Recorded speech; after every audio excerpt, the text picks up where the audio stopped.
والذین هم للزکاة فاعلون، اور کامیاب مومن وہ ہے جو زکوٰۃ ادا کرنے والے ہیں۔ زکوٰۃ کے معنی ہے پاک صاف کرنا، کیونکہ یہ جس مال میں سے زکوٰۃ نکال دی جاتی ہے بقیہ مال وہ پاک صاف ہو جاتا ہے، اس لیے بھی اس کو زکوٰۃ کہا جاتا ہے۔ مفسرین نے اس آیت کے دو مطلب بیان فرمائے ہیں، ایک تو یہی کہ وہ زکوٰۃ ادا کرنے والے ہیں، دوسرے یہ کہ وہ اپنے اخلاق کا تزکیہ کرنے والے ہیں، اپنے اخلاق کو پاک و صاف کرنے والے۔ جو یہ مشہور معنی ہے، اسی سے متعلق آج کچھ گفتگو انشاءاللہ آپ حضرات کے سامنے ہوگی۔ والذین هم للزکاة فاعلون، جو زکوٰۃ ادا کرنے والے۔ کامیاب مومنین کی صفت یہ بھی ہے کہ وہ اپنے مال میں سے اللہ کے حق کو روک کر نہیں رکھتے، وہ اللہ کا جو حق ہے اسے ادا کر دیتے۔ وہ ادا کرنے کا جو طریقہ بیان کیا گیا ہے اس کے مطابق وہ اللہ تبارک و تعالیٰ کا حق ادا کر دیتے ہیں۔ طریقہ کیا ہے؟ یہ ہر مومن کے اوپر فرض نہیں ہے زکوٰۃ، بلکہ جن لوگوں کو اللہ تبارک و تعالیٰ نے صاحب مال بنایا ہے ان کے اوپر زکوٰۃ ہے۔ اور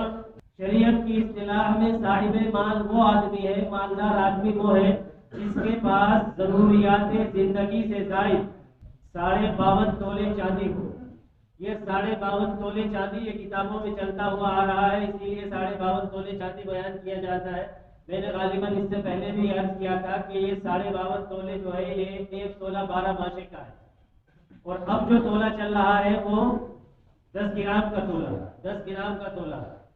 تو اس حساب سے 52.5 تولے آج کے تولے کے حساب سے گرام 612 گرام چاندی بنتی ہے، 612 گرام چاندی بنتی ہے، جو آج تقریباً آج کے حساب سے اگر اس کی مالیت دیکھی جائے تو تقریباً 70-71 روپے چاندی چل رہی ہے گرام کے حساب سے، تو 40-42-43 ہزار روپے کے آس پاس پڑے گی، 43 ہزار روپے کے پاس پڑے گی۔ اگر اتنا پیسہ نقد ہو یا اتنی چاندی ہو 612 گرام، یا چاندی بھی نہیں ہے نقد بھی نہیں ہے صرف سونا ہے، تو سونا 7.5 تولے سونا ہونا چاہیے۔ اور اگر تھوڑا سا سونا تھوڑی سی نقد ہے، تھوڑا سا سونا تھوڑی سی چاندی ہے، تو پھر ایک نصاب یعنی چاندی کے نصاب کو پورا ہو جائے اگر وہ 43 ہزار روپے کے آس پاس کی مالیت کا ہو جاتا ہے، 43 ہزار روپے کی مالیت کے آس پاس کا ہو جاتا ہے، تو گویا کہ شریعت کی اصطلاح میں وہ آدمی مالدار ہے۔ اب اس میں یہ دیکھا جائے گا کہ ضروریات زندگی سے زائد ہو۔ اب ضروریات کے اندر کیا چیز شامل ہے؟ ضروریات میں یہ شامل نہیں ہے کہ ہم نے بیٹی کی شادی کے لیے پیسے رکھ رکھے ہیں، وہ بھی ضروری ہے، نہیں جی۔ پلاٹ لینے کے لیے رکھ رکھے ہیں، مکان بنانے کے لیے رکھ رکھے ہیں، گاڑی لینے کے لیے رکھ رکھے ہیں، کسی کام کے لیے اس طرح نہیں کہ اگر کسی کام کے لیے پیسے جوڑ کر کے رکھے ہیں تو وہ ضروریات زندگی سے زائد ہے۔ ضروریات زندگی کا مطلب یہ ہے کہ آدمی کے پاس اپنا اور اپنے اہل و عیال کے کھانے خرچے کے برابر پیسے ہو، اس سے زائد جو ہے وہ ضروریات زندگی سے زائد، اس سے زائد جو ہے وہ ضروریات زندگی سے زائد ہے۔ تو اب اس کا مطلب یہ ہوا کہ تقریباً اتنے پیسے تو سبھی کے پاس ہوتے ہیں، اتنے پیسے تو تقریباً عام طور پر سبھی کے پاس ہوتے ہیں۔ تو اب اس میں یہ ہے کہ 1 سال ان کو گزر جانا چاہیے آپ کے پاس۔ اس میں غلط فہمی یہ ہے کہ ہم یہ سمجھتے ہیں کہ ہر پیسے کے اوپر 1 سال گزر نہیں، اتنا پیسہ آنے کے بعد اتنا پیسہ آپ کے پاس موجود رہے اور اس کے اوپر سال گزر جائے تو آپ صاحب نصاب ہو گئے، شریعت کی اصطلاح میں مالدار ہو گئے۔ اب مثال کے طور پر آج آپ کے پاس اتنا پیسہ آ گیا، 50,000 روپے 45,000 روپے آ گئے، تو آج آپ صاحب نصاب ہو گئے۔ اگلے سال چاند کی 13 تاریخ کو آپ کے پاس یہ پیسے ہیں تو آپ کے اوپر زکوٰۃ فرض ہو گئی۔ اب یہ نہیں دیکھا جائے گا کہ وہ 45 پر ہی ہوئی ہے، بلکہ آج جتنے ہیں 1 سال گزرنے کے بعد بیچ میں اگر زیادہ آ گئے ہیں تو پھر وہ زیادہ کے اوپر بھی ساروں کے اوپر زکوٰۃ ہوگی۔ مثال کے طور پر 13 تاریخ کو آپ صاحب نصاب بنے تھے، لیکن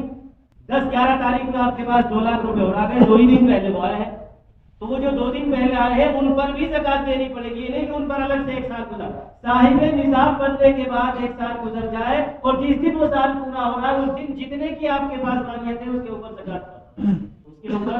زکوٰۃ فرض ہے، اور یہ اللہ کا حق ہے، یہ اللہ کا حق ہے جسے ادا کرنا ہی کرنا ہے۔ اگر یہ حق ادا نہیں کیا گیا تو پھر اللہ تبارک و تعالیٰ نے بے شمار اس کے لیے وعیدیں قرآن پاک کے اندر بھی بیان فرمائی، احادیث کے اندر بھی اللہ تبارک و تعالیٰ نے وعیدیں بیان، اللہ کے رسول صلی اللہ تعالیٰ علیہ وسلم نے وعید بیان فرمائی۔ اللہ تبارک و تعالیٰ فرماتا ہے والذین یکنزون الذهب والفضة ولا ينفقونها في سبيل الله فبشرهم بعذاب أليم۔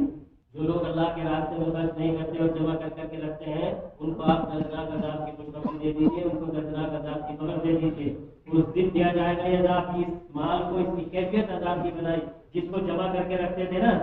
جس کو جمع کر کے رکھتے تھے وہی مال پورا آگ میں تپا کر کے اس سے یوم یقوم علیہا فی نار جہنم فتقوی بہا جباہہم وجنوبہم وظہورہم ھذا ما کنزتم لانفسکم، اس کو تپا کر کے اسی آگ کو پھر انسان کی پیشانی اس سے داغی جائے گی، اس کے پہلوں کو، اس کی پشت کو داغا جائے گا اور کہا جائے گا یہ ہے تیرا مال جس کو تو جمع کر کے رکھا۔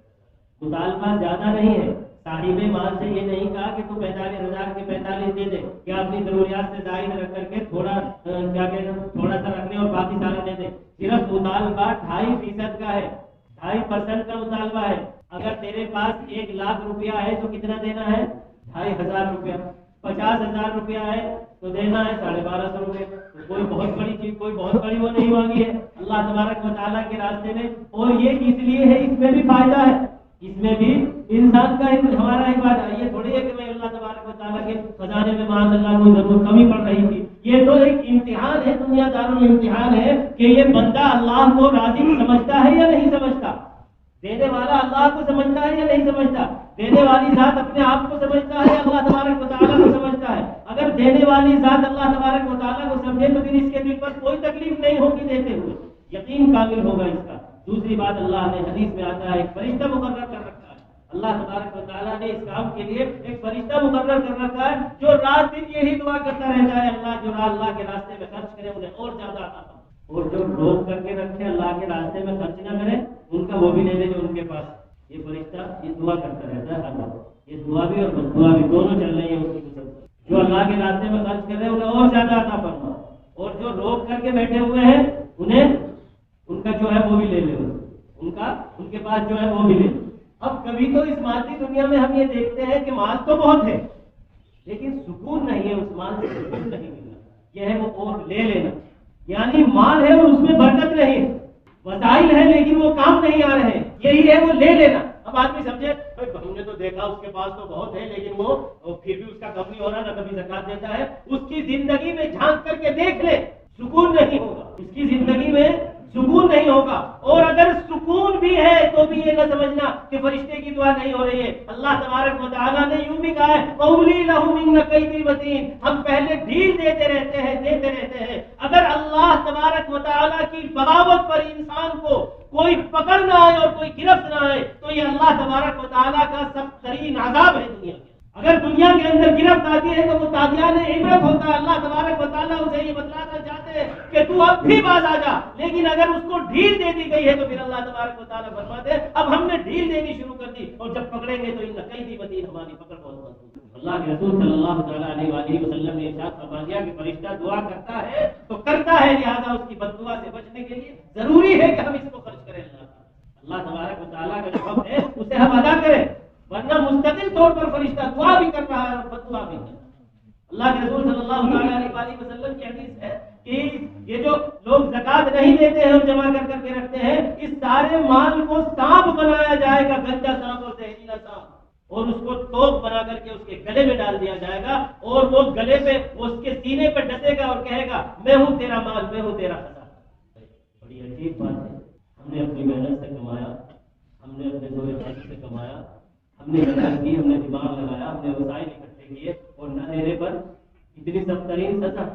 یہ روزمرہ کے تجربات شاہد ہیں اس بات کے لیے کہ انسان سارے وسائل اکٹھا کر لے، اسباب اکٹھا کر لے، اور اس کے باوجود اگر اللہ تبارک و تعالیٰ نہ دینا چاہے تو ساری تدبیریں الٹی ہو جاتی ہیں۔ اور یہ روزمرہ کی مشکل، وہی تدبیر دوسرا کر رہا ہے، پھل رہا ہے، پھول رہا ہے، وہی تدبیر میں کر رہا ہوں اور نیچے گرتا جا رہا ہوں، یہ کیا ہے؟ ایک آدمی بالکل مین پر بیٹھا ہوا ہے، وہ بھی دکانداری کر رہا ہے، ایک بالکل کٹنے میں گلی در گلی اندر جا کر کے بیٹھا ہوا ہے، اس کے پاس بھی گراہک پہنچ رہا ہے، یہ کون بھیج رہا ہے؟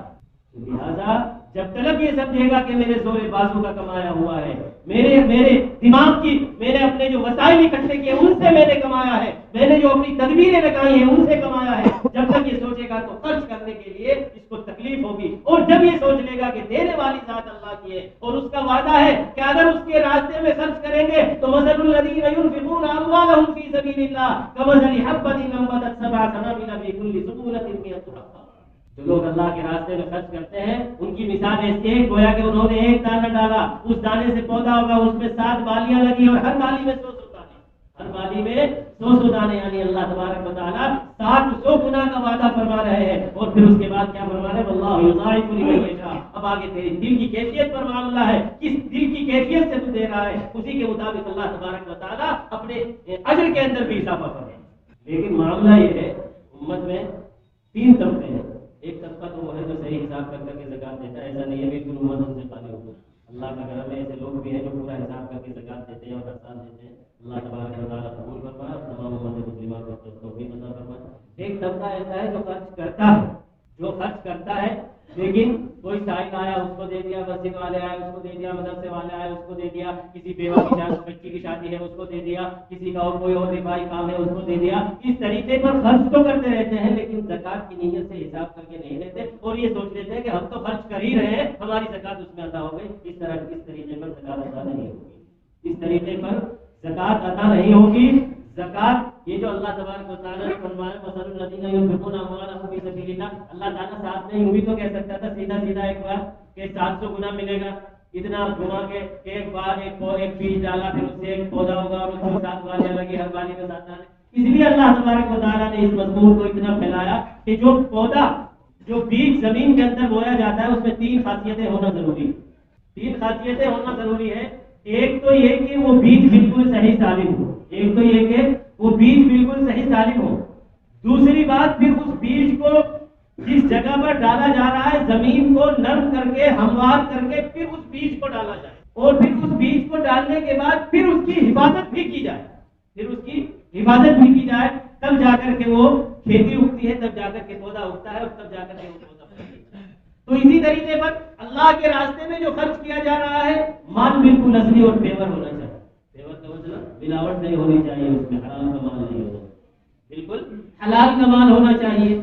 دوسری بات یہ ہے کہ حلال کا ہونے کے ساتھ ساتھ جہاں دے رہے ہو وہ جگہ بھی صحیح ہونی چاہیے، وہ جگہ بھی مصرف ہونا چاہیے کہ یہاں پر زکات لگتی ہے۔ اب زکات کے مصارف کیا ہے یہ ایک لمبی بحث ہے، پھر انشاءاللہ رمضان المبارک میں اس بارے میں آپ حضرات کے سامنے تفصیل آتی رہتی ہے۔ تو وہ زکات وہ جہاں دے رہے ہیں وہ زکات وہ جگہ بھی صحیح ہونی چاہیے اور اس کے بعد دینے کے بعد احسان نہیں جتانا چاہیے اس پر، بلکہ اللہ سے ڈرتے رہنا چاہیے، یا اللہ آپ ہی کا دیا ہوا ہے اور میں آپ کے راستے میں خرچ کر رہا ہوں، یا اللہ اس کو قبول فرما لے۔ یہ اللہ تبارک و تعالیٰ سے دعا بھی کرتا رہے تو مال صحیح ہو، صحیح جگہ پر خرچ کیا جائے اور پھر اللہ سے ڈر کر کے اللہ سے دعا بھی مانگی جائے، اور مال صحیح ہونا، صحیح حساب لگا کر کے جتنا مال زکات کا بنتا ہے اتنا نکال کر کے صحیح جگہ پر دیا جائے، تب زکات ادا ہوگی، ورنہ یوں سارا لٹا دیا جائے بغیر زکات کی نیت کے تو زکات پھر بھی ذمہ رہ جائے گی، اور جب سارا ہی ختم ہو جائے گا تو زکات کیا کے رہ جائے گی۔ کہنے کا مطلب ہے بہت سارا دے دیا جائے، زکات جتنی بنتی تھی اس سے دگنا تگنا چوگنا دے دیا جائے، لیکن اگر زکات نہیں دی ہے، زکات کی نیت سے نہیں دیا تو وہ زکات ادا نہیں ہوگی۔ بہرحال یہ اس میں تھوڑے سے مسائل بھی ہیں اور تھوڑی اور تفصیل ہے انشاءاللہ العزیز، کہ عام طور پر لوگوں کا رمضان مبارک میں زکات نکالنے کا ہونا تو یہ چاہیے کہ جس وقت آپ کے اوپر فرض ہے اسی وقت نکال لینی چاہیے، یا کم از کم اتنا ہونا چاہیے کہ جس وقت آپ کے اوپر فرض ہوئی ہے اس وقت زکات نکال کر کے رکھ لی جائے، چاہے اس کو رمضان میں دے دیا جائے۔ رمضان میں زیادہ ایک کا 70 ہو جاتا ہے، اس وجہ سے لوگ رمضان میں زیادہ نکالتے ہیں، لیکن اگر اس میں ایک کمی ہو جاتی ہے، 2 منٹ آپ کی زیادہ لے رہا ہوں، اس میں ایک مسئلہ ہو سکتا ہے کہ جیسا اب ہم صاحب نصاب بنے ہیں آج ہمارے پاس 5 لاکھ روپے زائد ہیں اور رمضان مبارک میں وہ 5 لاکھ کم ہو گئے، تو ہمارے اوپر تو ان 5 لاکھ کی بھی زکات تھی وہ رہ گئی ہماری۔ اس لیے اپنے آپ کو یہ اندازہ کر لینا چاہیے کہ میں صاحب نصاب کب بنا تھا، کب میں مالدار ہوا تھا، کب میرے پاس اتنے پیسے آئے تھے کہ شریعت کی اصطلاح میں مالدار بن جاؤں، پھر اسی وقت کے حساب سے ہر سال حساب لگا کر کے اس وقت کی مالیت کے اعتبار سے زکات نکال لینی چاہیے، اور پھر اس کو چاہے اسی وقت دے دے چاہے رمضان مبارک میں دے دے۔ بہرحال زکات کو پورا حساب لگا کر کے دینی چاہیے اور پورے مال کی دینی چاہیے۔